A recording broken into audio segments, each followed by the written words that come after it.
friends, and welcome to Getting Bookish with Shawna and Liz, where we explore our favorite topic, books. This week, we are super excited to have a guest. That's something we're going to be doing a lot in season 2, and we'll be learning more about the lives of readers.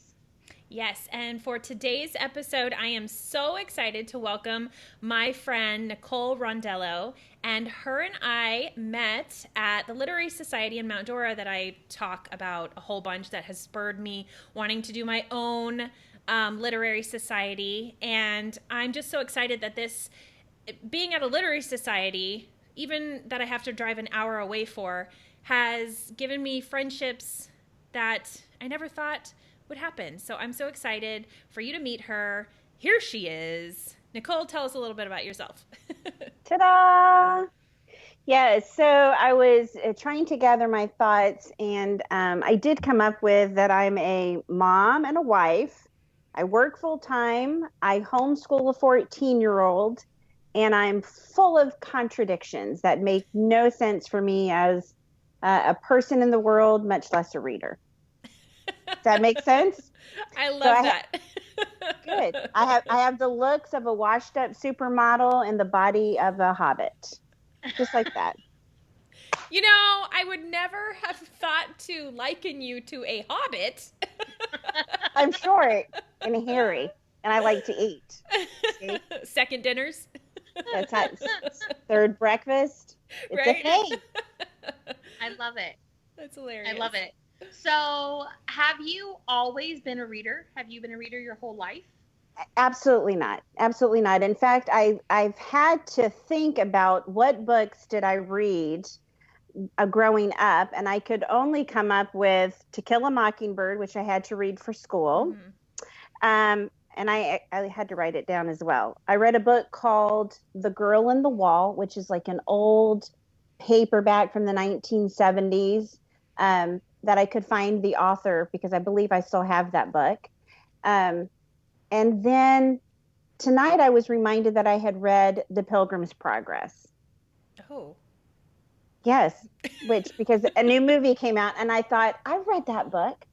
And the only come up with was Flowers in the Attic, all of which I read before. Well, I did read all 7 of those.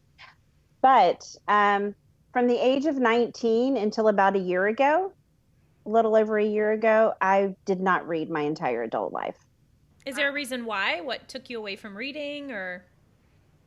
Probably just life. Yeah. It was just, one thing after another. And reading was not ingrained in me growing up. It wasn't necessarily focused on or prized, or my mom wasn't a reader. You just read for school and that's it. And I think I just probably had a couple of friends who were readers, and I was just more into music and having an attitude. No.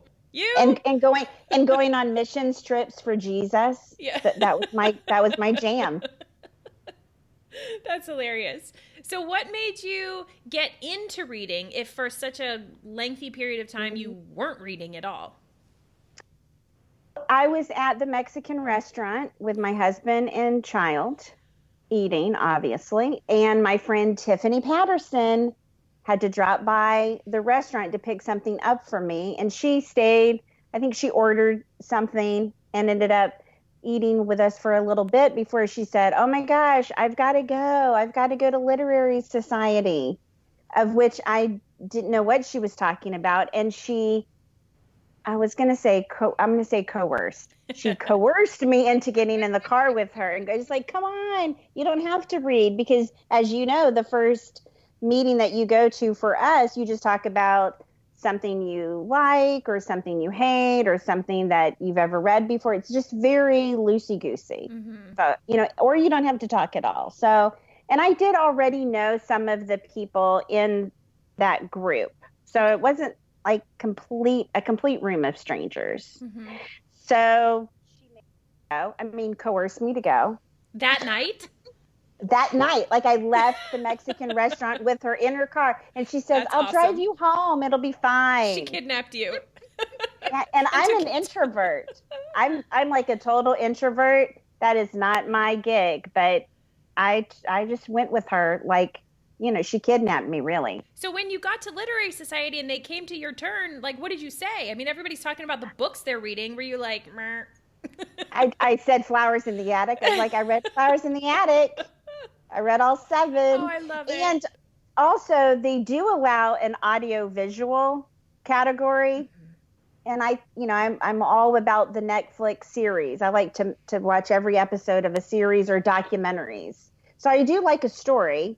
And also I am still a huge podcast listener.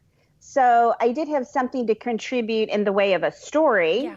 And that was my contribution. And everybody just kind of let me off the hook. Good.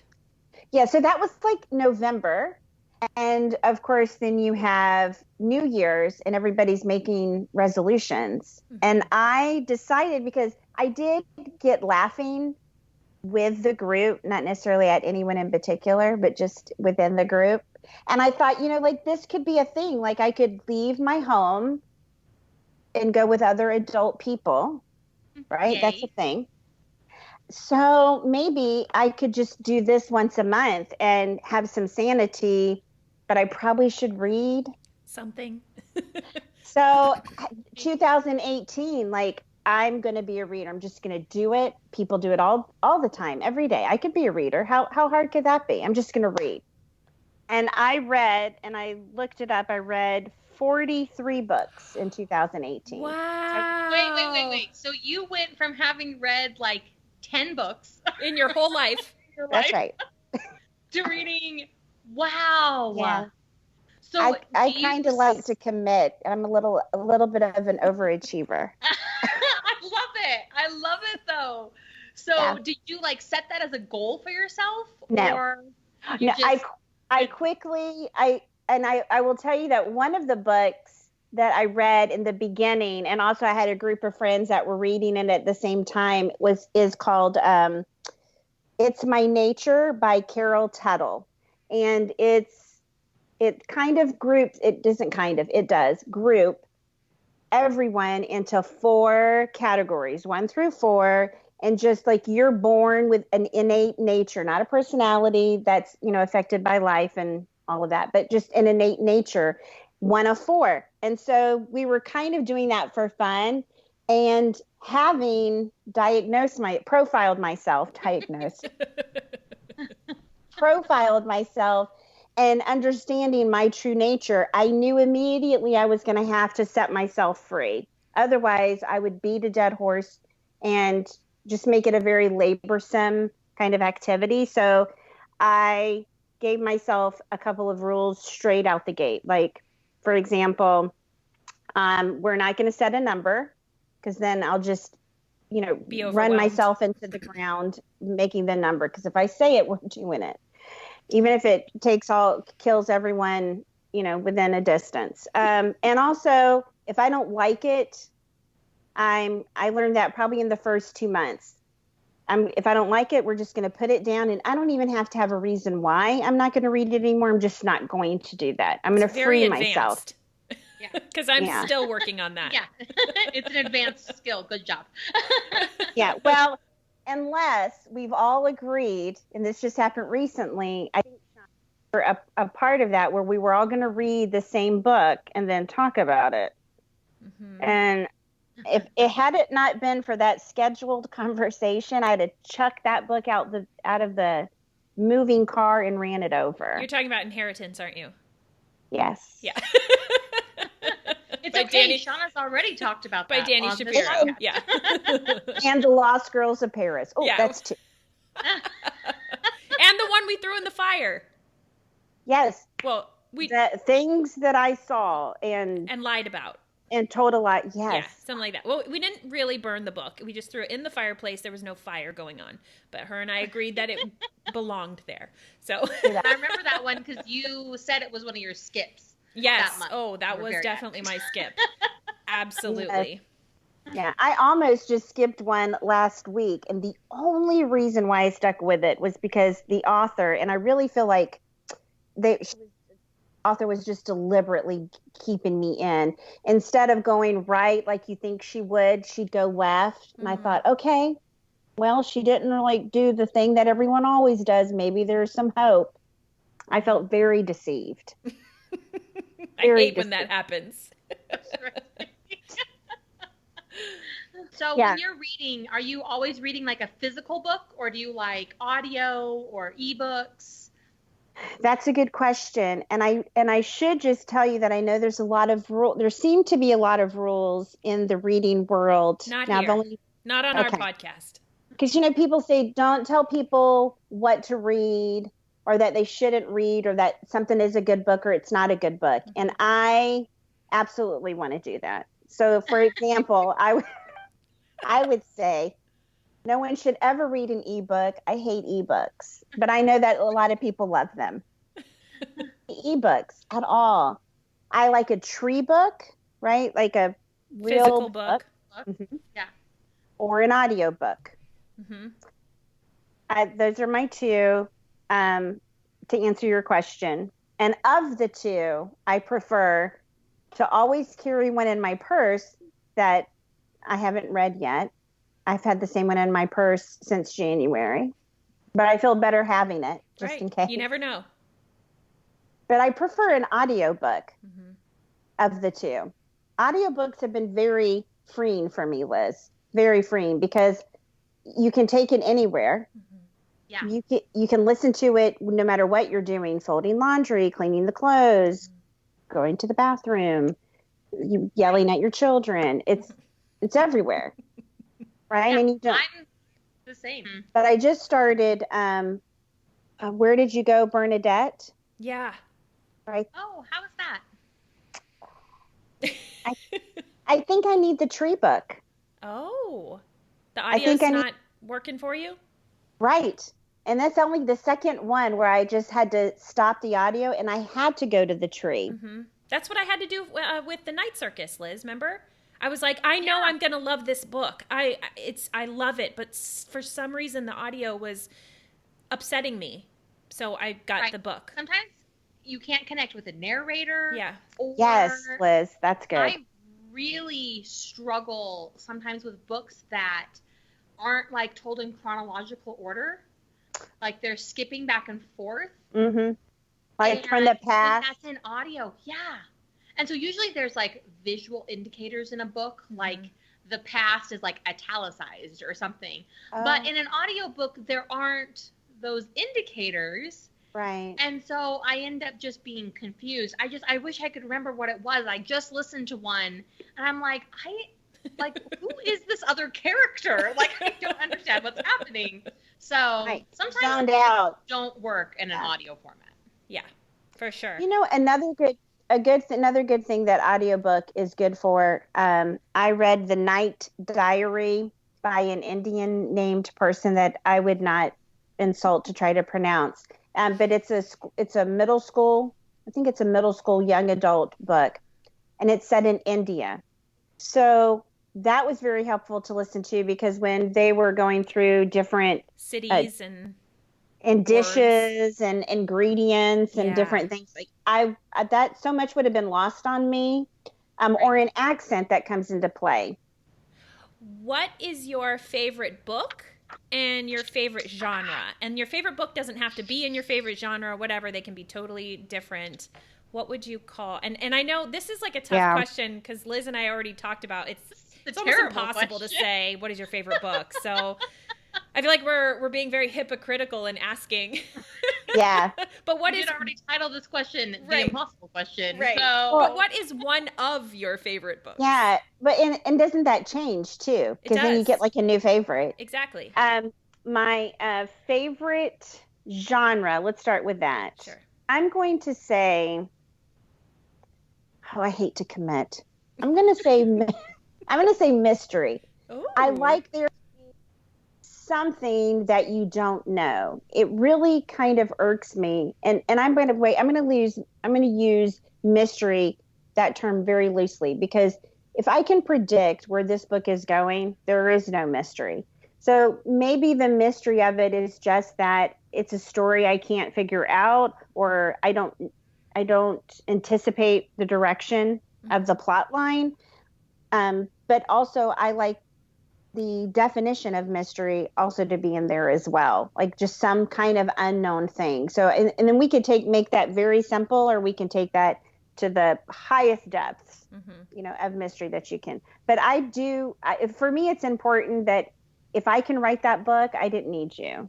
So I need a little mystery in some way. Yeah. Be it. Yeah. And so that could be historical fiction. You can get that. You can get that in something that's very contemporary. You can even get that with a book that's very humorous. You just don't want to see the end right when you start the book. Like, oh, I know how this is going to end up. Right. Kind of like Nicholas Sparks books. You know what's going to really happen at the end. It's either going to make you cry, but they're going to be together, or one of them is going to die.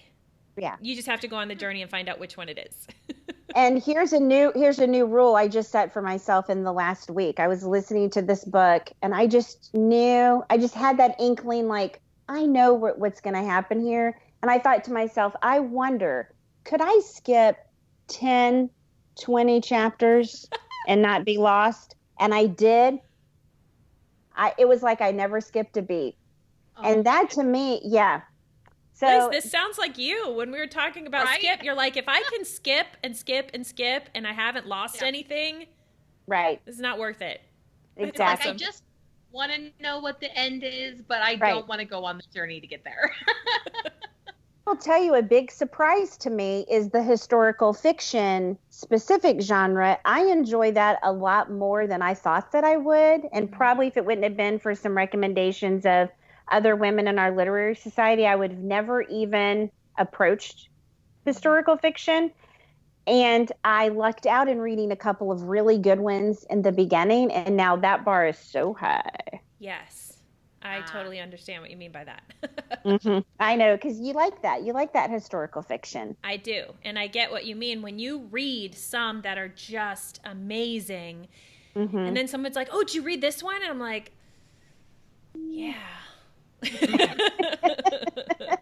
It's good. I was like the one that I read right after I've read something amazing.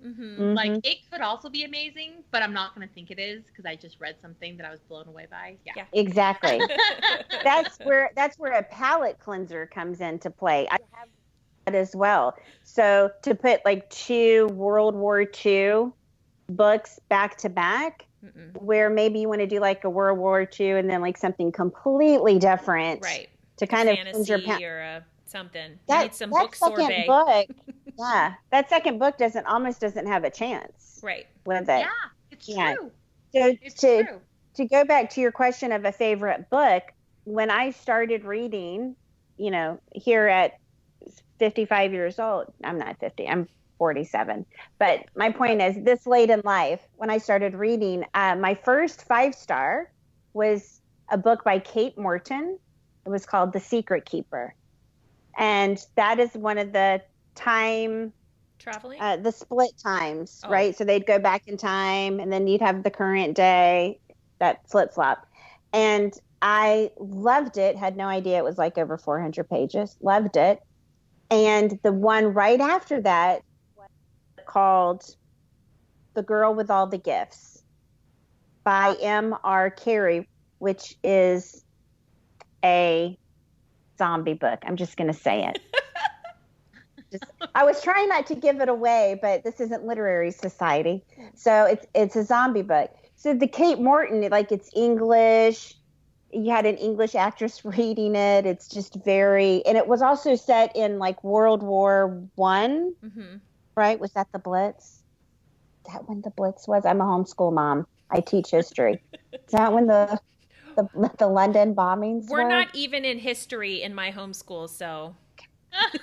Tomato. We'll just edit that part out. Whatever. You can leave that in there. For sure. You can leave that. I'm not embarrassed by that. I can just Google it. But, it was like, I read that, and then right next to it was a zombie book, and they were both 5-star, but they didn't abut each other. And those 2 books, they stay with me today. In fact, Kate Morton is she's in my top 2 favorite authors so far. Kate Morton. I love everything she's ever written.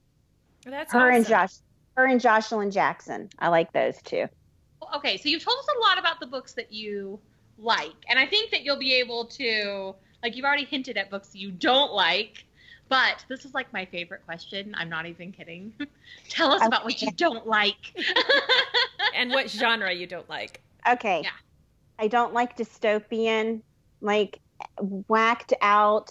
I can't even wrap my mind around your fantasy, which good for you for having a fantasy. Also, I don't like fantasy.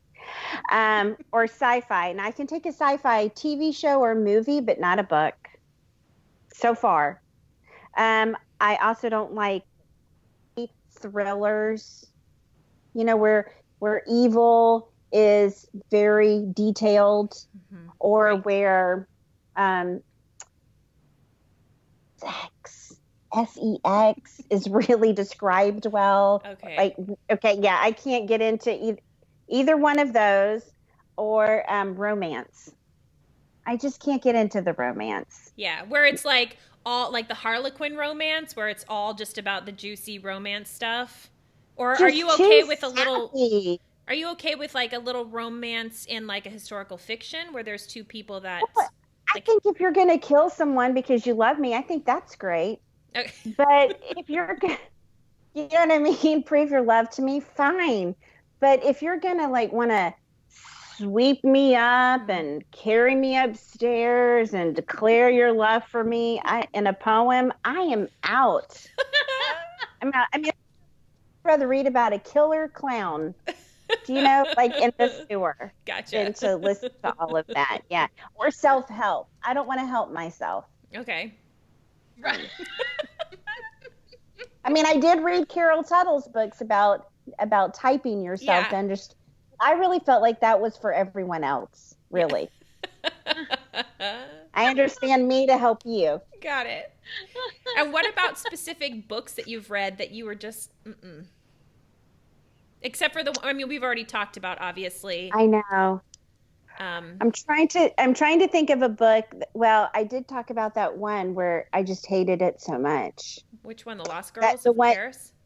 Okay, no, the other one that you and I hate. Inheritance. Okay. I'll take Inheritance for $500. I'd already forgotten about Inheritance. Ow! I know. You know what? How about I will this? How about what makes me hate a book? Yeah.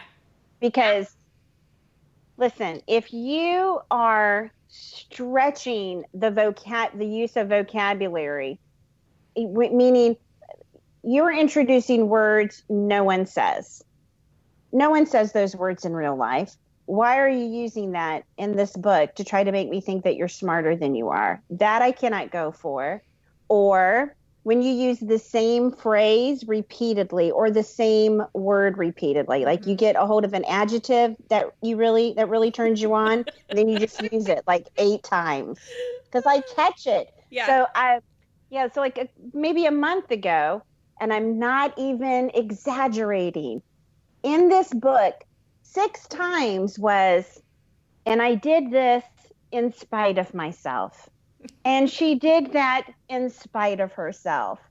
I thought I was going to hurl my phone, hear me across the house. 6 times in a book in spite of yourself. I don't get that. Or, like I said, or the same vocabulary. Here's another thing that really can make me ditch a book so fast. Instead of getting the character from point A to point B, like instead of taking us on that journey or explaining it, you, the author, say that he doesn't know why he knew that happened. He just did. And he knew it so clearly, and he was right. Or I don't know why I just told you my whole life story and spilled my guts of every single thing I've ever done, but I just did. Well, that doesn't work for me. You know what I mean? I am the same way. It makes me crazy. Oh, Liz, new best friend. How did you get published? Yes. Because if this got published, like, I should have a TV show. Yes. The repetitive words, I'm like, did you not have an editor? Was the editor asleep? Did you not have a what is thesaurus? Did you have the book I just finished where I skipped 12 chapters and didn't miss a beat? Every time she was describing something that was white, she said snowing. The tablecloth, the snowy tablecloth, his snowy shirt and his black suit. Snowy, snowy, snowy. It's like there's so many words. And they were in France. Does it even snow in France? How would they know what snow is? I'm just wondering. I don't know. Is that lazy writing? Because you guys have been... Okay. Is that what it is? It is because, I mean, that's even annoying when you're talking to somebody. And even Liz and I, when we've noticed we've said the same word back and forth, even just I said it, she said it, I will edit one of them out. Even though that's just two. I'm like, no, we can't have me say it, she says it, because that's like, what, you couldn't come up with a new word or something? So I'll either take mine out or hers out. We're not having that. Basics that you learn in high school, they're like, you can't start two sentences in a single paper with the word although. Like, it works. Right. It's not grammatically incorrect, but you have to be a better writer than that. Yes. And that's what we expect of ninth graders. Yeah. So we should definitely expect that of published authors. I'm with you, Liz. You know, I love listening to you talk about the books that you don't like, because I love your opinions, because you have such a, like... well-articulated opinion. Yes. And it's amazing. And I will say that I love these conversations as well, Shawna, when you and I have read the same book, me and Liz has read the same book, and we can have these exchanges. I think that's that's probably what sucked me into literary society and made me take the jump as I'm processing that in our conversation to be a reader, was the hope that maybe me and Liz would read the same book and we could have like a little tit-a-tat over it, because she sees it a whole new way, or she thinks of something I never even got that, or I overlooked that. Oh, the other one, the visible, I was thinking that. What is Visible by Kenneth Elkins? That's a 5-star for me. And that was our first, it's like, side from Literary Society, we all read the same book and wanted to talk about it. And this other, she came to the table hot. Like, she was like, I've got my dissertation. I'm ready to talk. She was mad. I was like, but I love her. And she was like, these are the 7,000 things that are wrong. And we talked for 3 hours about that book. You hear me? Love it. Hours. Yes, and I was advocating for this deaf. It's about Laura Brigman, and she is deaf and blind, and she has no sense of smell. So all she has, and no sense of taste. So all she has is touch. That's it. Wow. And she's a real person. I know the book was a little off, but it still was a good story. I need you to read it, Liz, so we can talk about it. Okay. So when you're reading, what is like the most captivating thing to you? So like for me, it's like character development, like how a character changes over the course of a story. That's the most important thing to me. Really?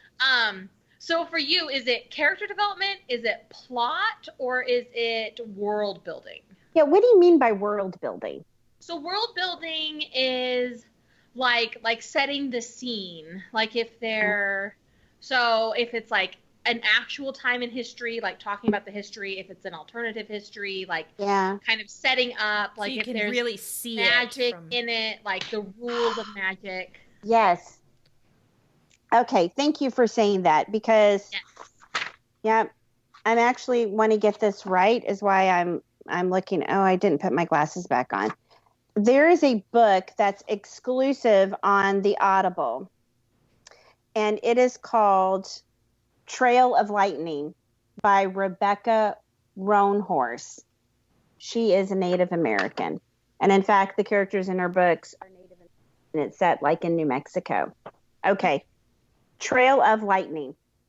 Not my typical book. It, in fact, is kind of dystopian because apparently you and I and Shawna are living in the third world, and this story is set in the fifth world. So, okay, my point to that is this. It's mentioned, and they spend like 2 paragraphs, that could be an exaggeration, on the fact that it's this post-apocalyptic world. Then they move on with the story. Okay. And I appreciated it. Like, I don't need 7 chapters of world building. I got it. Dystopian, world's destroyed, up to speed. Okay. So you would be bored with a lot of description of the falling buildings and the, the dead grass and the rolling hills. Yes, and... the 3 shades of gray that the buildings are. All 3 of them. Got it. Gray. You're right. Yes. I also don't need my people to grow. I think plot. I'm going to go with plot for 1,000. I like a good plot. Okay. Yeah, because if the plot stinks, what does all of that other stuff matter? Oh, now see, I will read a book that has not a lot of plot. As long as the character changes. Like, you start, here's the character here, and when at the end the character has changed and is different and has grown and has had some kind of emotional arc to their life, that's enough for me. All right. So, did you end up reading Harry's Trees, Liz? No. How could I read it after Shawna said so many glowing things about it? I stopped it. Ugh. Yes. Yeah. That's another one I would have stopped, except we were going to have a discussion. Okay. But see, that might be good for Liz. Liz is over here for me. That would be good for Liz because it has character development, and the plot stunk, but the character development, they got that, so you might love it. Well, I will look into it, and then maybe we could have a fun discussion about it. Yes. Okay, so I like plot. I need a good plot. If you could write a book, what would it be about? Okay, I have 3 ideas. Okay. I love it. So obviously an autobiography, because that has to, I have like so many good stories and I am so entertaining. I don't know how I'm not on television. Right? There's a book there. It's true. Okay. And 2, I do have, my husband, when I married him, he had 2 children. So I have an older daughter, and she said the cutest thing to me when she was little. She was like 5 years old when we married. And I thought to myself, that is the perfect start to a great children's book. And then I have like 8 corresponding books. It would be a set of character development, like picture books for little kids. And the first one is going to be titled Katie, but you can call me Katie, but you can call me Katybug. That's the title of, and that's what she said to me, because I said, what is your name? She says, Katie, but you can call me Katybug. Aww. I was like, oh, that's the title of a children's book right there. Cute. And then my third one, and I don't see, if someone steals my idea, I'm gonna sue. No, I'm just kidding. I have this story in my mind about this young person whose parent dies, and in their belongings they find a picture of a tree in a field with no other landmarks around it. And there's something meaningful about it, and I can't tell you what, because I don't want it to end up in a book unless I write it. And they go on a quest to find the location of the tree in the photograph, and it changes their life, Liz. I love it. I like that. I love quest books. It's a little mystery. I love quest books, especially like that. It sounds kind of magical. Sounds like an adventure, a journey. Yes, a self-discovery, blah, blah, blah, become a better person, yada, yada.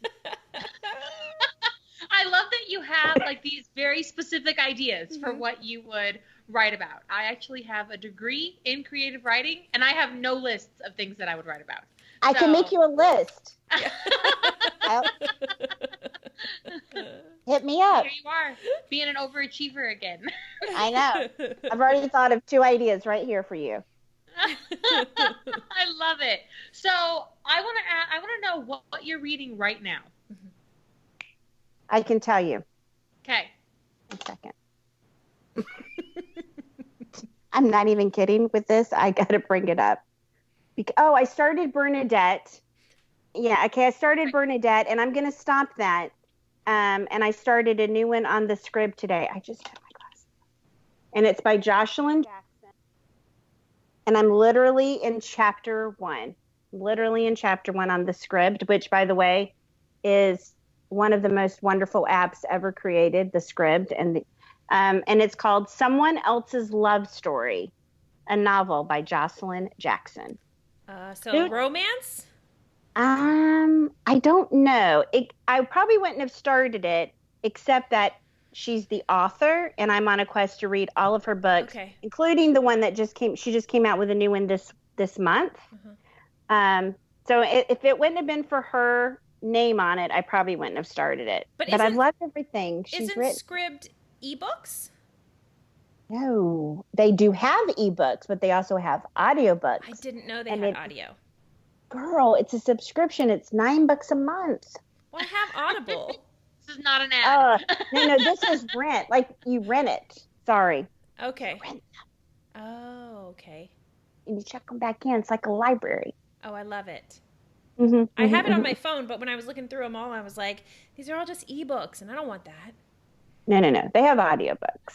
So we have covered a ton of stuff in our chat, and this has been so fun. I hope so. I almost don't want it to end. I think we're going to need a part 2 of Nicole at some point. Right?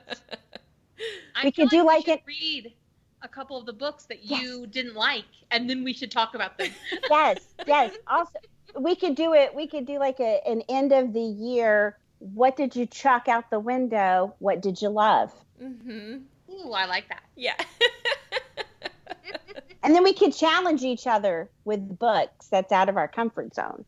Yes. That's fun too. It is, because you never know. We'll have to have you back. Yeah, absolutely.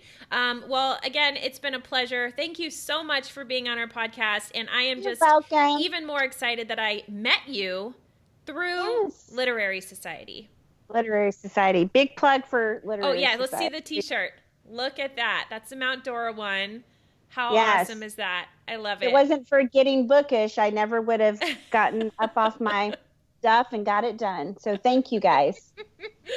All right. Well, again, thank you. You have a wonderful rest of your week, and I will see you at our next Literary Society.